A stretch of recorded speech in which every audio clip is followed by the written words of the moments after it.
ఓం వసుదేవసుతం దేవం కంసచాణూరమర్దనం దేవకి పరమానందం కృష్ణం వందే జగద్గురుం.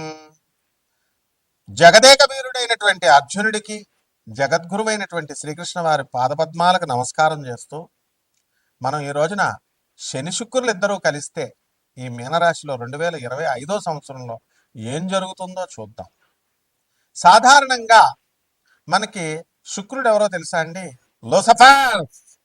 బైబిల్లో చెప్పినటువంటి శపించబడినటువంటి దేవతలు అని కొంతమంది ఉంటారు.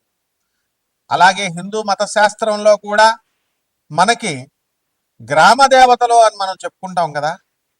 వాళ్ళ గురించి కొంతమంది ఏమంటూ ఉంటారంటే, ఏమండి ఇప్పుడు నల్ల మైసమ్మ, ఎర్ర మైసమ్మ, తర్వాత ఈ యొక్క గండి మైసమ్మ, ఇలా చాలా పేర్లతో ఉన్నారు. కట్ట మైసమ్మ. మా పంతులు గారు ఒక ఆయన ఉండేవారు. అయ్యి బాబాయ్, ఏంటి ఈ ఈ గండి మైసమ్మ, ఈ కట్ట మైసమ్మ ప్రాణాలు తీసేస్తుంది, చెరువు గట్ల మీద ఒంటరిగా వెళితే ప్రాణాలు తీసేస్తుంది అని అనేవారు. అటువంటి పోలేరమ్మనే మన వీరబ్రహ్మేంద్ర స్వాముల వారు గురుదేవులు ఆయన చుట్టకు నిప్పపడరా అంటే అక్కడ ఉన్నటువంటి ప్రజలందరూ చూస్తుండగా చుట్టకు పట్టుకొస్తుంది. దెబ్బతో దెమ్మ తిరిగిపోద్ది అక్కడ ఉన్నటువంటి జనానందరికీ. అంటే గ్రామ దేవతలను అలా అంటాం కదా. అలాగే మన బైబిల్లో కూడా వీటిలన్నిటిలో కూడా లూసిఫర్ అంటే ప్రభువు ఏం చేశాడంటే, దేవుడు ఏం చేశాడండి, ఆయన ఒక సృష్టి చేశాడు. ప్రధాన చీఫ్ పిఏ లాగా లూసిఫర్ని. అరే నువ్వు వెళ్ళి పరిపాలిస్తున్నాడు. మరి ఆయన ఏమన్నాడు, వెళ్ళి నన్ను పొగడకుండా ప్రభువుని ఎందుకు పొగడటం, దేవుణ్ణి ఎందుకు పొగడటం అని చెప్పేసి ఆయన ఏం చేస్తాడు, ప్రభువుని పొగడకుండా ఆయన తనను తాను పొగుడుకుంటూ ఉంటాడనమాట. అతనే అప్పుడు ప్రభు కోపం వస్తుంది. తనను పొగడమని తన్నే దేవుడిగా డిక్లేర్ చేసుకుంటాడు ఈ లూసిఫర్. అప్పుడు ప్రభు శపించి, పో నువ్వు శపించబడినటువంటి దేవతలనే వాటిల్నే ఏమంటావంటే భోగలాలస దేవతలు అంటాం. యక్షులు, కిన్నర్లు, కింపురుషులు ఇలా ఉన్నారు కదా. అలాంటి కేటగిరీలో ఈ లూసిఫర్ అనేటటువంటి వాడు సాతాన్ అంటాం. మన హిందూ ధర్మశాస్త్రంలో కలిపురుషుడు అంటాం. అతనే శుక్రాచార్యుడు. అంటే శుక్రాచార్యుడు ఏం చేశాడంటే భోగలాలసత్వం, రాక్షసులకు గురువయ్యాడు. శుక్రాచార్యుడు తత్వంలో 2 రకాలు ఉంటాయండి. శుక్రుడుగా ఆయన రాక్షసులకు గురుత్వాన్ని వహించినప్పుడు ఆయన ఆచార్యుడిగా ఉంటాడు, ఒక ప్రొఫెసర్గా మంచి చెప్తాడు. అలాగే శపించబడినప్పుడు అతను సాక్షాత్తు శ్రీ మహావిష్ణువు తన తల్లిని చంపాడు అనేటటువంటి అక్కస్సుతో శ్రీ మహావిష్ణువు మీద ద్వేషంతో భక్తి మార్గంలో ఉన్నటువంటి వాళ్ళందరినీ కూడా భోగలాలసత్వం వైపు లాగేస్తాడు.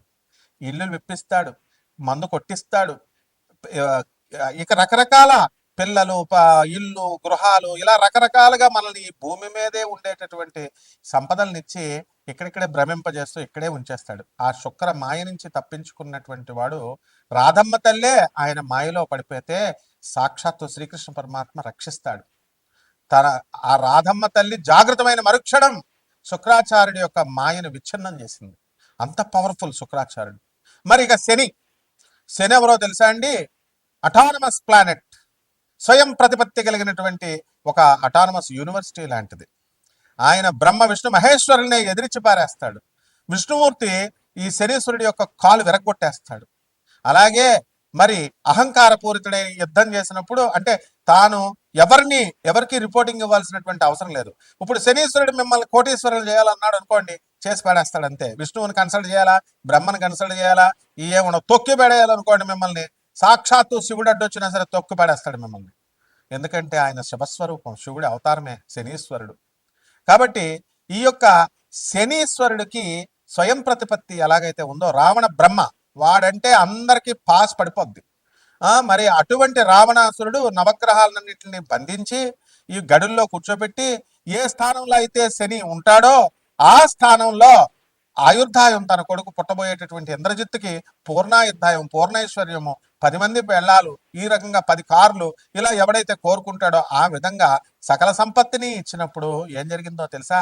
శనీశ్వరుడు పక్కగళ్ళలోకి వచ్చేస్తాడు. ఏంట్రా ఇటువంటి నువ్వే దుర్మార్గుడివి తండ్రి రావణాసురుడివి, నీకు మళ్ళీ పుట్టబోయే కొడుకు అంతకంటే వెధవ. కాబట్టి మీకు ఆయుర్దాయాన్ని ఇవ్వాలా అని చెప్పి పక్క గడిలోకి వచ్చేస్తాడు. ఎప్పుడైతే పక్క గడిలోకి వచ్చాడో ఆయుర్దాయం క్షీణించబడింది, వాడికి మరణిస్తాడు. అంటే శని చేయదలుచుకుంటే అలా చేస్తాడు.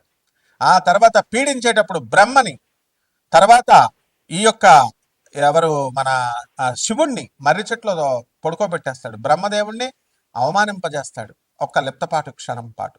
అటువంటి వాడు పరమేశ్వరుని పార్వతీదేవి అడుగుతుంది ఏమని, అయ్యా నిన్ను పీడించడం ఏంటి, సర్వ సృష్టికి నువ్వు జగత్తుకి అధిష్టాన దేవుడు కదా, నువ్వే కదా బాస్ అని అంటే, నేను సరదాగా పిల్లల్లాగా చేశా, మన పిల్లలు సరదాగా ఆడుకుంటుంటే మనం ఇది అవ్వకూడదు, డాడీ అని కొడతారు, పిప్పలాచార్యుడిని నేను పుట్టిస్తాను, అతని చేతిలో శనికి పరాభవం జరుగుతుంది అని చెప్పి పిప్పలాచార్యుడిని పుట్టిస్తాడు. ఇవన్నీ కూడా చాలా కథలు ఉన్నాయి. కాబట్టి మనం చెప్పుకోబోయేది ఏంటంటే శని శుక్రుడు గురించి చూద్దాం. మీనరాశిలో శని ఉచ్చస్థితి, అటువంటి శనేమో శుక్రుడు ఉచ్చస్థితి, శనేమో సముడు. కాబట్టి ఈ శని శుక్రుల మిత్రత్వం ఉంది. కాబట్టి ఎక్కడైతే ఇప్పుడు అమ్మాయిని 7 సంవత్సరాలు 8 సంవత్సరాలు ఫోన్ మాట్లాడి వాడికి అదుర్సు సినిమాలో బ్రహ్మానందం లాగా అయిపోద్ది అనమాట. శని శుక్రులు మీనరాశిలో కలిస్తే, మళ్ళీ శని శుక్రులు వేరే చోట కలిస్తే మళ్ళీ అది సక్సెస్ అవుతుంది. అదుర్సు సినిమాలో బ్రహ్మానందం ఏం చేస్తాడండి, చక్కగా ఆ నయనతారకు మొత్తం అన్ని చేస్తాడు.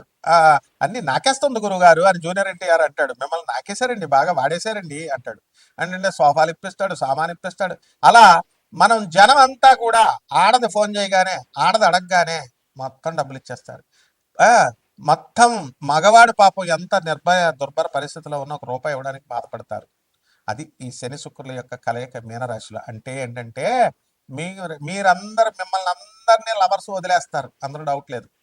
తర్వాత ఎన్నో సంవత్సరాలుగా మేము ఇన్వెస్ట్మెంట్లు పెట్టామండి లవర్ మీద, మేము ఎన్నో కష్టాలు పడి మేము 7 సంవత్సరాలు 8 సంవత్సరాలు మాట్లాడామంటారు, మీరు మోసగింపబడతారు మీ ప్రేమికుల చేతిలో. ఇది శని శుక్రుల కలయిక. ఇక 12 రాశుల మీద ఈ శని శుక్రులు ఎలాంటి ఫలితాలు ఇస్తుందో మనం చూద్దాం ఈ వీడియోలో. మీనరాశి, ఈ మీనరాశి వాళ్ళందరికీ జుంజామ్గా ఉంటుంది. మరి జన్మంలో మనకి శని శుక్రులు ఉన్నారు, పని రేపు చేద్దాం అని అనుకుంటూ ఉంటారు. లాస్ట్కి శుక్రుడు అక్కడ ఉన్నాడు, ఏం చేస్తాడు శుక్రుడు, భౌతికత్వం మీద మీ మనసును మరలుస్తాడు. కాబట్టి బంధుమిత్రుల వినోద కార్యక్రమాలలో ఈ మీనరాశి వాళ్ళంతా నిమగ్నమైపోతారు. ఎక్కడ తీర్థయాత్రలకి వెళ్దామని అనుకునేటటువంటి వాళ్ళంతా కూడా టికెట్లు క్యాన్సిల్ చేసేసుకొని పబ్బులకి రెస్టారెంట్లకి ఇలా వెళ్ళిపోవడం, ఎంజాయ్మెంట్ కోసం చూడడం అనేటటువంటిది జరుగుతుంది. ఇక భార్య మాట తూచా తప్పకుండా ఈ మీనరాశి భర్తలంతా కూడా చేయడం జరుగుతుంది. మీనరాశి ఆడవాళ్ళకి ఎంతో మనశ్శాంతి ఉంటుంది, అబ్బా మా భర్తలు మా మాట వింటున్నారని సరదాగా ఉంటుందన్నమాట. అలాగే అప్పులు రానటువంటి వాళ్ళందరికీ కూడా అప్పులు తెగొచ్చేస్తాయి. స్థలాలు లేనటువంటి వాళ్ళు స్థలాలు, చంద్రబాబు నాయుడు మరి అక్కడ అమరావతిలో స్థలం రేట్లు పెరిగిపోతాయని తెగ కొనేశారు. మొన్నటిదాకా గవర్నమెంట్ రాగానే అబ్బా ఇంకేమన్నా వచ్చేసిందని కొనేశారు. మరి ఇప్పుడు అమరావతిలో రేట్లు ఎక్కడ అంటే ఒక 3 నెలల నుంచి మళ్ళీ ఎందుకు నార్మల్ ఎందుకు పడింది అంటే చంద్రబాబు నాయుడు చేతిలో ఉన్నాయా, లేదా పవన్ కళ్యాణ్ చేతిలో ఉన్నాయా, ఎవరి చేతిలో ఉన్నాయి? శుక్రుడి చేతిలో ఉన్నాయి, శని చేతిలో ఉన్నాయి, కుజుడి చేతిలో ఉన్నాయి.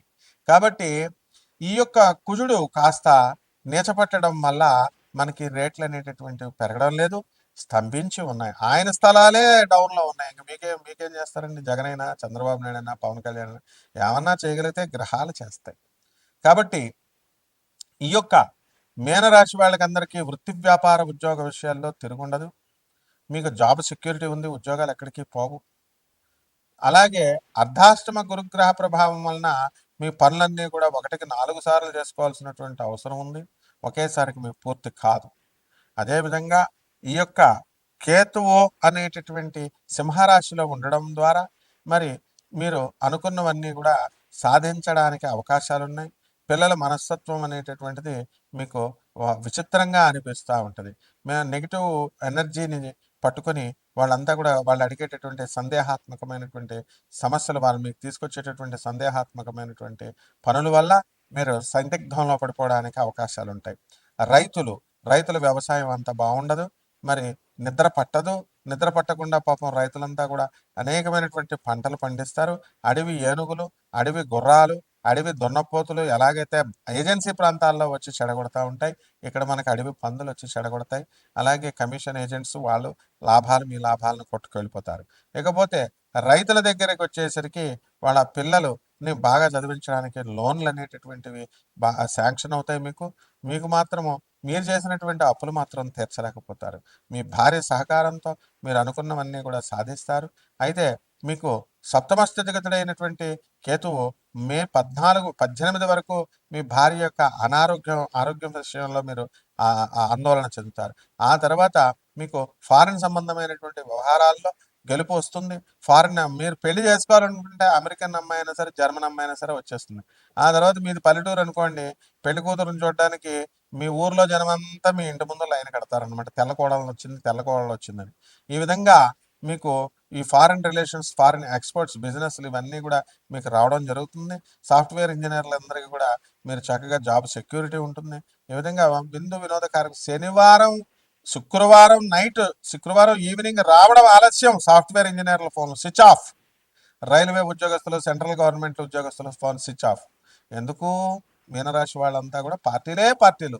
శనివారం ఎత్తాల్సిన అవసరం లేదు, ఆదివారం ఎత్తాల్సిన అవసరం లేదు, మళ్ళీ సోమవారం మోగుతాయి. ఆ విధంగా అంత ఎంజాయ్మెంట్ ఈ మీనరాశి వాళ్ళందరూ కూడా చేయడం అనేటటువంటిది జరుగుతాయి.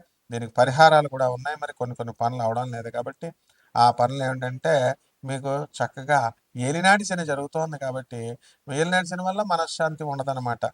చెడు మార్గాల వైపు అట్రాక్ట్ అవ్వడానికి అవకాశాలు ఉంటాయి. కాబట్టి శని జపం చేసుకోండి, శని స్తోత్రాలు చదువుకోండి, శనికి కిలోంపావు నల్లని వస్త్రాల నుంచి పేద బ్రాహ్మణులకి శనివారం నాడు ఉదయం 8 గంటలకు దానం చేసుకోండి. ఎంత ఇవ్వాలండి మరి? 8,000 రూపాయలు మీరు పేద బ్రాహ్మడికి దానం చేయాలా.